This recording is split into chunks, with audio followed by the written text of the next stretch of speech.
TV 24 news ವಾಹಿನಿಗೆ ಸ್ವಾಗತ.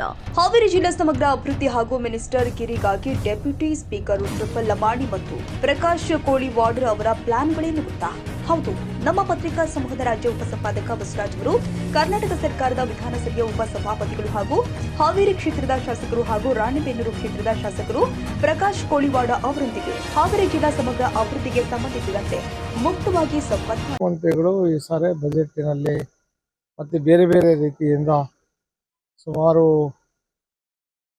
50,000 ಕೋಟಿಗಿಂತ ಹೆಚ್ಚು ಹಣವನ್ನು ಒಂದು UTP 5 ಅಪ್ಪರ್ ಕೃಷ್ಣ ಮತ್ತು ಬೇರೆ ಬೇರೆ ನೀರಾವರಿ ಯೋಜನೆಗಳಿಗೆ, ಕೈಗಾರಿಕೆಗಳಿಗೆ ಮತ್ತು ಲ್ಯಾಂಡ್ ಎಕ್ವಿಸಿಷನ್ ಅವರೇನು ಇವತ್ತು 3ನೇ ಹಂತದ ಅಪ್ಪರ್ ಕೃಷ್ಣ ಯೋಜನೆಗೆ 75,000 ಎಕರೆ ಜಮೀನು ಮುಳುಗಡೆ ಆಗ್ತದೆ. ಅವರಿಗೆಲ್ಲ ಪರಿಹಾರ ಕೊಡಲಿಕ್ಕೆ ಒಂದೇ ಕಂತಿನಲ್ಲಿ ಎಲ್ಲ ರೈತರ ಜೊತೆ ಮತ್ತು ಹೋರಾಟಗಾರರ ಜೊತೆ ಚರ್ಚೆ ಮಾಡಿ ಇವತ್ತು ಅದನ್ನು ಅಂತಿಮಗೊಳಿಸಿದ್ದೀವಿ ಅನ್ನೋದನ್ನು ಈಗ ಅವರು ಉತ್ತರವನ್ನು ಕೊಡುವ ಸಂದರ್ಭದಲ್ಲಿ ಹೇಳಿದರು.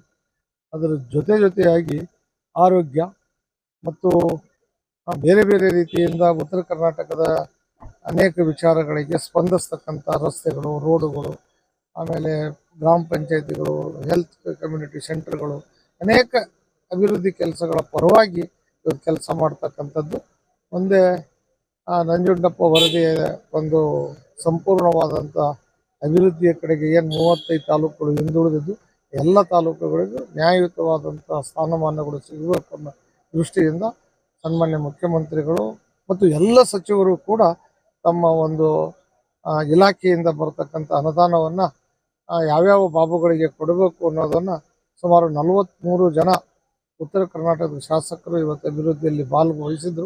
ಅವರೆಲ್ಲರ ಪ್ರಶ್ನೆಗಳಿಗೆ ಉತ್ತರವನ್ನು ಕೊಡ್ತಕ್ಕಂಥ ಕೆಲಸ ಮಾಡಿದ್ದಾರೆ.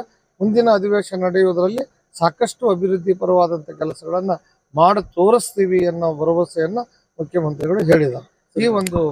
ಈ ಒಂದು ಸಮಾವೇಶ ನಮಗೆ ಬಹಳ ತೃಪ್ತಿಯನ್ನು ತಂದಿದೆ. ವಿಶೇಷವಾಗಿ 1924 ಈಗ ಮತ್ತೆ 100 ವರ್ಷ ತುಂಬ್ತಾ ಇರತಕ್ಕಂಥದ್ದು, ವಿಶೇಷವಾಗಿ ಮಹಾತ್ಮ ಗಾಂಧೀಜಿಯವರ ಸಮಾವೇಶ ವಿಶೇಷವಾಗಿ ಸಾಕಷ್ಟು ಐತಿಹಾಸಿಕವಾಗಲಿದೆ. ಇದಕ್ಕೆ ಎಲ್ಲ ಕಾಂಗ್ರೆಸ್ಸಿಗರ ವಿಶೇಷವಾಗಿ ಏನು ಹೇಳ್ತೀವಿ? 1924ರಂದು ಮಹಾತ್ಮ ಗಾಂಧೀಜಿಯವರು ಕಾಂಗ್ರೆಸ್ ಪಕ್ಷದ ಅಧ್ಯಕ್ಷರಾಗಿ ಪ್ರಥಮ ಅಧಿವೇಶನವನ್ನು ಬೆಳಗಾವಿಯಲ್ಲಿ ನಡೆಸ್ತಾರೆ. ಅದರ ದ್ಯೋತಕವಾಗಿ ಇವತ್ತು ಗಾಂಧಿ ವರ್ಷ 2025 ಡಿಕ್ಲೇರ್ ಮಾಡಿದ್ದಾರೆ. ಮತ್ತು ಅವರ ಶತಮಾನೋತ್ಸವ ಕಾರ್ಯಕ್ರಮದಲ್ಲಿ ಗಾಂಧೀಜಿಯವರ ಅನುಕರಣೆ, ಗಾಂಧೀಜಿಯವರು ದೇಶಕ್ಕೆ ಕೊಟ್ಟಂಥ ಅವರ ಸಂದೇಶವನ್ನು ಸಂಪೂರ್ಣವಾಗಿ ಕಾಂಗ್ರೆಸ್ ಪಕ್ಷ ಮತ್ತು ಎಲ್ಲರೂ ಕೂಡಿ ಇಲ್ಲಿ ಆಚರಣೆ ಮಾಡ್ತಕ್ಕಂಥ ವಿಶ್ವಾಸವನ್ನು ವ್ಯಕ್ತಪಡಿಸಿ ಅವರ ಒಂದು ಮೂರ್ತಿಯನ್ನು ಕೂಡ ಅನಾವರಣ ಮಾಡ್ತಕ್ಕಂಥದ್ದು.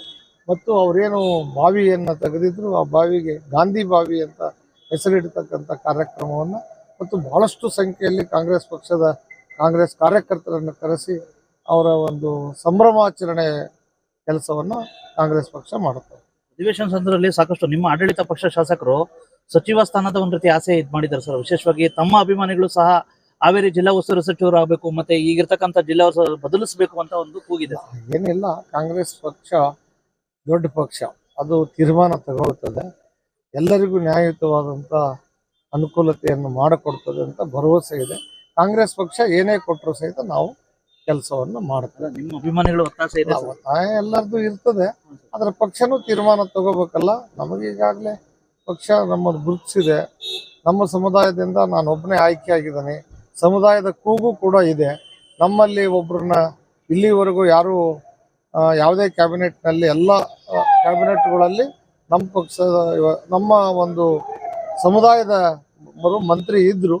ಅದರಿಂದ ಅದನ್ನು ಮಾಡಬೇಕು ಅಂತ ಒಂದು ವಿಚಾರವನ್ನು ಸತತವಾಗಿ ವ್ಯಕ್ತಪಡಿಸ್ತಾರೆ. ಕೊನೆ ಪ್ರಶ್ನೆ, ವಿಶೇಷವಾಗಿ ವಿಧಾನಸಭೆ ಮತ್ತು ವಿಧಾನ ಪರಿಷತ್ ಕಲಾಪಗಳು ಸಾಕಷ್ಟು ನಡೆದಿದ್ದಾವೆ. ವಿಶೇಷವಾಗಿ ಈ ಕಡೆ ಭಾಗದ ಜನರುಗಳಿಗೆ ಏನು ಭರವಸೆ ಕೊಡ್ಲಿಕ್ಕೆ ಇಷ್ಟಪಡ್ತೀರ ಒಬ್ಬ ಉಪಸಭಾಪತಿಯಾಗಿ? ಉಪಸಭಾಪತಿಯಾಗಿ ಭರವಸೆ ಕೊಡೋದೇನಿಲ್ಲ. ಸರ್ಕಾರದ ಪರವಾಗಿ ಸರ್ಕಾರ ಇವತ್ತೇನು ಅಭಿವೃದ್ಧಿ ಕೆಲಸಗಳನ್ನು ತೆಗೆದುಕೊಂಡಿದೆ ಅವೆಲ್ಲ ಕೆಲಸಗಳನ್ನು ಮಾಡಿ ಮುಗಿಸಿದ್ರೆ ಅದಕ್ಕಿಂತ ಸಂತೋಷ ಬೇರೆ ಇಲ್ಲ. ಇವಿಷ್ಟು ಅವಶ್ಯಕತೆ ಗೊತ್ತಾಯ್ತಲ್ಲ. ಮಾನ್ಯ ಉಪಸಭಾಪತಿಗಳು ಹಾಗೂ ಹಾವೇರಿಯ ಶಾಸಕರಾಗಿರುವಂತಹ ಶ್ರೀ ರುದ್ರಪ್ಪಣ್ಣ ಲಮಾಣಿ ಅವರ ಅಭಿಪ್ರಾಯ. ನಮಸ್ಕಾರ, ಥ್ಯಾಂಕ್ ಯು.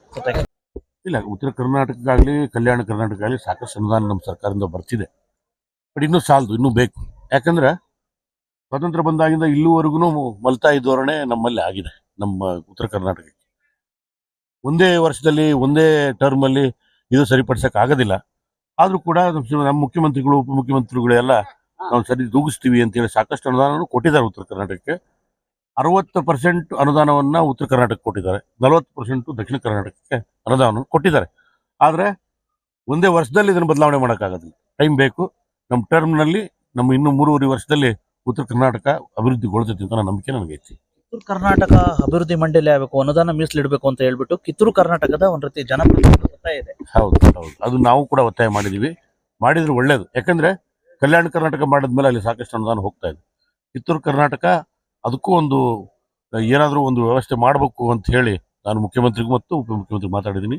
ಆಗುತ್ತೆ, ನಮ್ಮ ಕಾಲದಲ್ಲಿ ಉತ್ತರ ಕರ್ನಾಟಕ ಅಭಿವೃದ್ಧಿ ಆಗುತ್ತೆ. ಮೊನ್ನೆ ಹೆಬ್ಬಾಳ್ಕರ್ ಮೇಡಮ್ ಅವರಲ್ಲಿ ಇವತ್ತು ಒಂದ್ ರೀತಿ ಇದಾಗಿರ್ತಕ್ಕಂಥದ್ದು ಏನ್ ಸರ್ ಇದು? ನೋಡಿ, ಬಿಜೆಪಿ ಅವ್ರಿಗೆ ಮಹಿಳೆಯರ ಮೇಲೆ ಯಾವ ರೀತಿ ಗೌರವ ಇದೆ ಅನ್ನೋದನ್ನು ತೋರಿಸುತ್ತೆ. ಭಾಳ ನನಗೆ ಅದ್ರ ಬಗ್ಗೆ ಏನು ಹೇಳ್ಬೇಕು ಅಂತ ಗೊತ್ತಾಗ್ತಿಲ್ಲ. ಈ ಥರ ಆಗುತ್ತೆ ಅಂತ ನಾನು ಅನ್ಕೊಂಡಿಲ್ಲ. ಅದು ಅಧಿವೇಶನದ ಒಳಗೆ ಈ ಥರ ಆಗುತ್ತೆ ಅಂತ ನಾನು ಎಂದೂ ಅನ್ಕೊಂಡಿರಲಿಲ್ಲ. ಅವ್ರಿಗೆ ಯಾವಾಗಲೂ ನೀವು ಬಿ ಜೆ ಪಿಯವ್ರಿಗೆ ನೋಡ್ರಿ, ಆರ್ ಎಸ್ ಎಸ್ನವ್ರು ನೋಡ್ರಿ, ಹೆಣ್ಮಕ್ಳು ಮನೆಯಲ್ಲಿ ಅಡುಗೆ ಮಾಡ್ಬೇಕು ಅಂತಂದು ಸಾಕಷ್ಟು ಅವ್ರು ಆರ್ ಎಸ್ ಎಸ್ ಅಧ್ಯಕ್ಷರು ನೀವೆಲ್ಲ ಕೇಳಿದ್ರಿ, ಹೆಣ್ಮಕ್ಳು ಮನೆ ಬಿಟ್ಟು ಹೊರಗೆ ಬರಬಾರ್ದು, ಅಡುಗೆ ಮನೆಯಲ್ಲಿ ಇರಬೇಕು ಅಂತ ಸೀಮಿತ. ಆ ಥರ ಮನಸ್ಥಿತಿ, ಸಣ್ಣ ಮನಸ್ಥಿತಿ ಇರತಕ್ಕಂಥ ಬಿ ಜೆ ಪಿಯವರು ಈ ಥರ ಮಾಡೋದು. ಸಣ್ಣ ಮನಸ್ಥಿತಿ ಇದೆ ಅಂತ ಗೊತ್ತಿತ್ತು, ಆದರೆ ಇಷ್ಟರ ಮಟ್ಟಿಗಿದೆ ಅಂತ ನನಗೆ ಗೊತ್ತಿರಲಿಲ್ಲ. ಏನು ಕೆಟ್ಟ ಪದ ತುಂಬಾ ಉಪಯೋಗಿಸಿದ್ರ ಅದನ್ನು ಮಾತಾಡಲೂಬಾರ್ದು, ಅಷ್ಟು ಕೆಟ್ಟ ಪದವನ್ನು ಉಪಯೋಗಿಸ್ತಾರೆ. ಅದು ಅಧಿವೇಶನದೊಳಗೆ ಅನ್ಪಾರ್ಲಿಮೆಂಟ್ರಿ ವರ್ಡ್ ಉಪಯೋಗಿಸಿದ್ದು ಭಾಳ ಮನಸ್ಸಿಗೆ ನೋವಾಯಿತು. ಎಲ್ಲ ನಮ್ಮ ಲಕ್ಷ್ಮೀ ಹೆಬ್ಬಾಳ್ಕರ್ ಮೇಡಮ್ಗಂತೂ ಭಾಳನೇ ನೋವಾಗಿದೆ. ಅವ್ರು 10 ಗಂಟೆ ಹೋದ್ರು ಇಲ್ಲಿ. ಹೌದು ಹೌದು, ಸಂಬಂಧಪಟ್ಟವ್ರನ್ನ ಅರೆಸ್ಟ್ ಆಗ್ತಾರೆ ನಾಳೆ. ಸಚಿವರಾಗಬೇಕು ಅಂತ ನಿಮ್ಮ ಅಭಿಮಾನಿಗಳು, ನಿಮ್ಮ ತಂದೆಯವರ ಅಭಿಮಾನಿಗಳು? ಇಲ್ಲ, ನಮ್ಮ ಕಾಂಗ್ರೆಸ್ ಪಕ್ಷದಲ್ಲಿ ಮೊದಲನೇ ಬಾರಿ ಶಾಸಕ ಆದವ್ರಿಗೆ ಮಂತ್ರಿ ಮಾಡೋದು ಬಹಳ ಕಷ್ಟ. ನಮ್ಮ ಜಿಲ್ಲೆಯಲ್ಲೇ 4 ಸರಿ 5 ಸರಿ ಆದ MLA ಆದಂಥವ್ರು ಇದ್ದಾರೆ. ಅವ್ರನ್ನ ಬಿಟ್ಟು ನನಗೆ ಕೊಡೋ ಅನ್ನೋದು ಸಮಂಜಸ ಅಲ್ಲ ಅಂತ ನಾನು.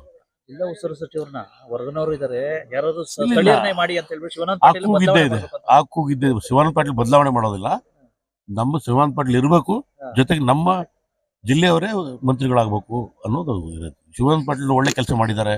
ಅಲ್ಲಿ ಮೆಡಿಕಲ್ ಕಾಲೇಜ್ ಇವತ್ತು ಆಗ್ಬೇಕು ಅಂತ ಶಿವಾನಂದ ಪಾಟೀಲ್ ಕಾರಣ. ಅದರಿಂದ ಅವ್ರು ಸಾಕಷ್ಟು ಕೆಲಸ ಮಾಡಿ, ಅವ್ರನ್ನ ತೆಗಿಬೇಕು ಅಂತಲ್ಲ, ಅವ್ರನ್ನ ಇಟ್ಕೊಂಡು ನಮ್ಮ ಜಿಲ್ಲೆಯವ್ರನ್ನ ಒಬ್ರು ಮಂತ್ರಿ ಮಾಡಿ ಅಂತ. ಕನ್ನಡಿಗರ ಮೆಚ್ಚಿನ ನಿಮ್ಮ ಟಿವಿ 24 ಕನ್ನಡ ನ್ಯೂಸ್ ವಾಹಿನಿ ಇದೀಗ ಟಿವಿಯಲ್ಲಿ ಲಭ್ಯ. ಕರ್ನಾಟಕ ಮತ್ತು ದೇಶ ವಿದೇಶದ 360 ಡಿಗ್ರಿ ಸುದ್ದಿ ಹಾಗೂ ಉತ್ತರ ಕರ್ನಾಟಕ, ಬೆಳಗಾವಿ, ಬಾಗಲಕೋಟೆ, ಧಾರವಾಡ, ಹಾವೇರಿ, ಗದಗ, ಬಿಜಾಪುರ ಜಿಲ್ಲೆಯ ಕ್ಷಣ ಕ್ಷಣದ ವಿವರವನ್ನ ಪಡೆಯುವುದಕ್ಕೆ ಟಿವಿ 24 ಕನ್ನಡ ನ್ಯೂಸ್ ವಾಹಿನಿಯನ್ನ ಲೈಕ್ ಮಾಡಿ, ವಿಡಿಯೋಗಳನ್ನ ಶೇರ್ ಮಾಡಿ, ಕಮೆಂಟ್ ಮಾಡುವ ಮೂಲಕ ನಮ್ಮ ವಾಹಿನಿಗೆ ಸಹಕಾರ ನೀಡಿ ಮತ್ತು ಚಾನೆಲ್ ಅನ್ನ ಸಬ್ಸ್ಕ್ರೈಬ್ ಮಾಡಿ. Thank you.